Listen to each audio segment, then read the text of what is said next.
Assalamualaikum warahmatullahi wabarakatuh. Hari ini kita akan melanjutkan pembelajaran kita pada materi persamaan gerak lurus berupa peraturan. Untuk penurunan rumus untuk mendapatkan persamaan gerak lurus berupa peraturan sudah kita pelajari pada materi sebelumnya, pada pertemuan sebelumnya. Hari ini kita akan berfokus kepada persamaan gerak lurus berupa peraturan dan aplikasinya dalam penyelesaian beberapa soal. Yang perlu saya ingatkan adalah nilai A akan bernilai positif apabila terjadi percepatan dan nilai A akan bernilai negatif apabila terjadi pelambatan. Gerak vertikal ke bawah dan gerak vertikal ke atas ini termasuk dalam gerak lurus berubah peraturan. Nah, gerak vertikal ini adalah gerak yang arahnya ke atas dan ke bawah. Ada beberapa gerak di situ, ada gerak jatuh bebas yang memiliki ciri-ciri V0-nya sama dengan 0, kemudian gerak vertikal ke bawah yang memiliki ciri-ciri V0-nya tidak sama dengan 0, dan gerak vertikal ke atas yang memiliki ciri-ciri V0-nya tidak sama dengan 0 dan V totalnya sama dengan 0 karena pada titik puncak. Gerak jatuh bebas. Gerak jatuh bebas adalah gerak yang terjadi pada suatu benda yang jatuh dari ketinggian tertentu, sehingga karena dia jatuh maka tidak memiliki kecepatan awal atau V0 sama dengan 0. Nah, rumusnya di sini adalah rumus dari GLB, dari rumus GLBB maksud saya. Kemudian kita ganti A-nya itu sama dengan percepatan gravitasi bumi yaitu G, dan S-nya boleh kita ganti dengan H atau boleh juga kita menggunakan S, itu bebas.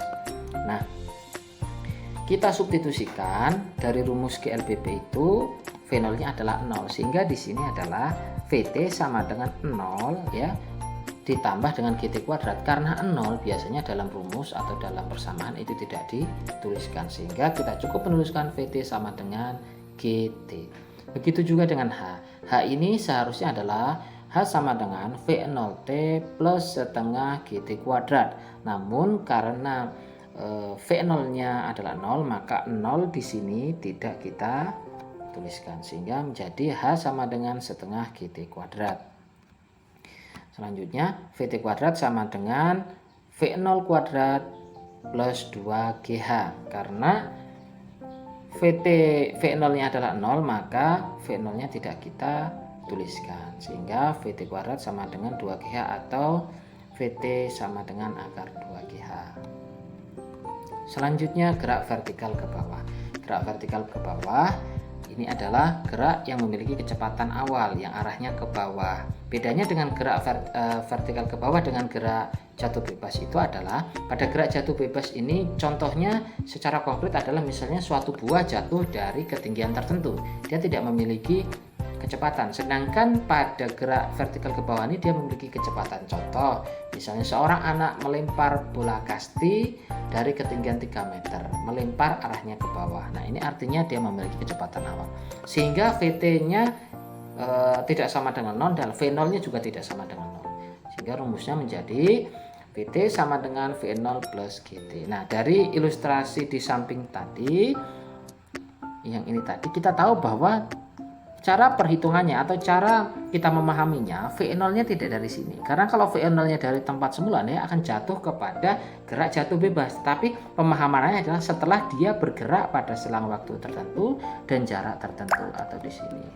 Selanjutnya adalah gerak vertikal ke atas. Apa itu gerak vertikal ke atas? Ya, pada ilustrasi tadi kita bisa melihat bahwa gerak vertikal ke atas adalah gerak benda yang dilemparkan atau dengan sengaja dilempar ke atas dengan kecepatan awal dan geraknya diperlambat. Memiliki kecepatan awal sehingga V0-nya tidak sama dengan 0. A-nya diperlambat atau A-nya bersifat negatif karena berlawanan dengan arah percepatan gravitasi bumi, sehingga A sama dengan min G. Karena A sama dengan minus G, maka percepatannya menjadi di dalam persamaan VT sama dengan V0 min GT, S sama dengan V0T min setengah GT kuadrat, dan VT kuadrat sama dengan V0 kuadrat min 2GH.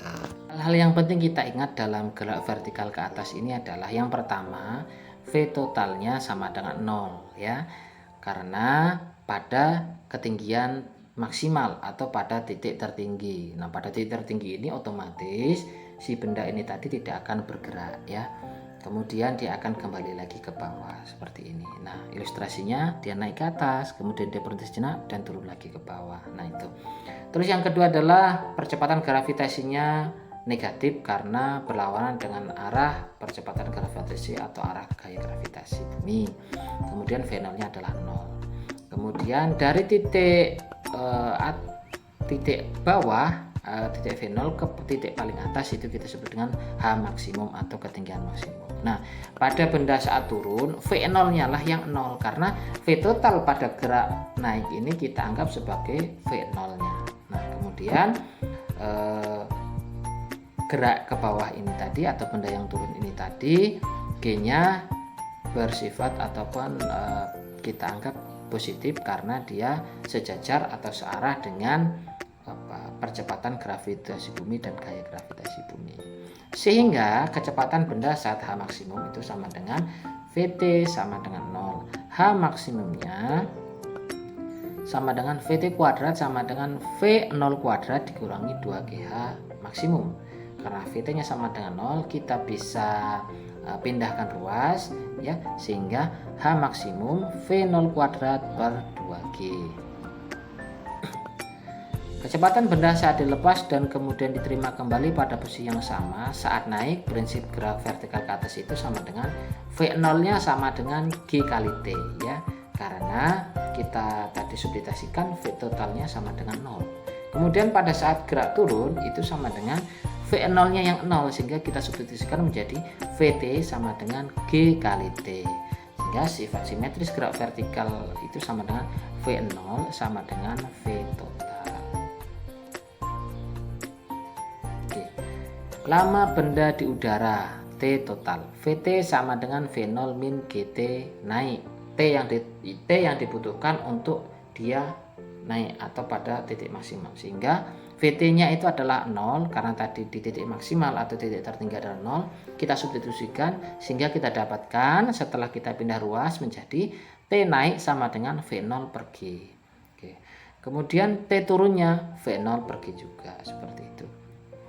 Sehingga T total atau waktu yang dibutuhkan untuk benda naik dan turun itu bisa kita jadikan substitusikan atau kita jumlahkan jadi satu persamaan T total sama dengan 2 kali V0 dibagi dengan G.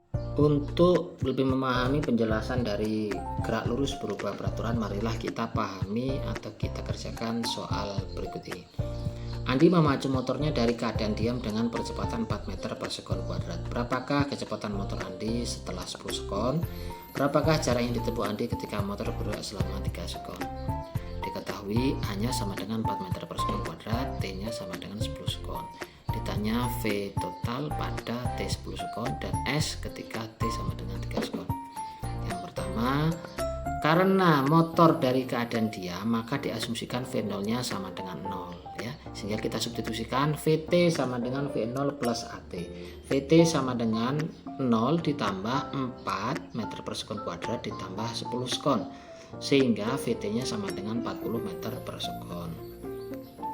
Kemudian jarak yang ditempuh saat 3 sekon adalah S sama dengan V0T ditambah setengah AT kuadrat.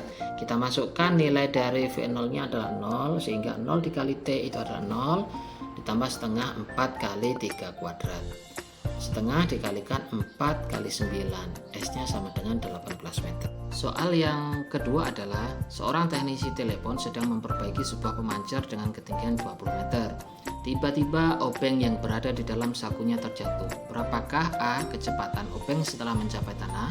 B. berapakah ketinggian obeng dari atas tanah saat T sama dengan 1,5 sekon? Diketahui hanya sama dengan 20 meter, V0-nya sama dengan 0 meter per sekon, dan percepatan gravitasi bumi G meskipun tidak dituliskan itu kita anggap yaitu 10 meter per sekon kuadrat. Ditanya Vt saat mencapai tanah dan H saat T sama dengan 1,5 sekon. Jawab, Vt sama dengan Vt kuadrat sama dengan V0 kuadrat ditambah 2GH. Vt kuadrat sama dengan 0, V0-nya kita masukkan yaitu 0 ditambah 2 kali 10 kalikan dengan 20. Vt kuadrat sama dengan 400, Vt sama dengan akar dari 400 sama dengan 20 meter per sekon. Yang kedua, H H yang dimaksud di sini adalah jarak yang ditempuh obeng tersebut dari seorang teknisi sampai pada waktu 1,5 skon, sehingga H sama dengan V0T ditambah setengah GT kuadrat. H sama dengan 0 ya, karena 0 kali 1,5 itu adalah 0 ditambah setengah kali 10 kalikan 1,5 kuadrat sama dengan setengah dikalikan 10 kalikan 1,5 kuadrat sama dengan 11,25 meter. 1,5 itu dikuadratkan hasilnya adalah 2,25 dikalikan dengan 10 hasilnya 22,5, sehingga dibagi 2 yaitu 11,25 meter.